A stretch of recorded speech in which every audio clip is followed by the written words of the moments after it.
যেই কোনো বান্দা জীবনের শেষ মৃত্যুর পূর্ব পর্যন্ত গড়গড়া মৃত্যুর একটা যন্ত্রণা আছে, মৃত্যুর একটা শেষ নিঃশ্বাস টানা আছে। মানুষ শেষ টাইমে আজরাইল আসার পূর্ব মুহূর্তে সাকরাতুল মউত, মৃত্যুর যন্ত্রণা শুরু হয়, তখন মানুষ নিঃশ্বাস টানে। এটারে মরণের নিঃশ্বাস বলে। যারা বিবেকবান সচেতন ওরা বুঝে যে উনি আর টিকবে না, উনি আর থাকবে না।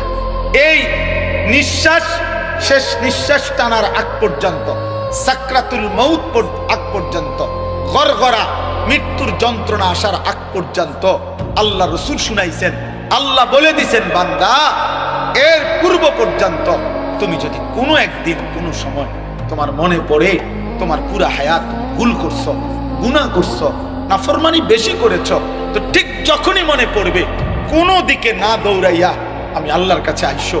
ঠিক যখনই আসবা আমার কাছে শুধু তিনটা কাজ করবা। তুমি দিল দিয়া বলবা আমি গুনাহ ছেড়ে দিলাম, আর করব না, ওয়াদা দিলাম, আমি মাওলা লজ্জিত, মাফ চাইলাম।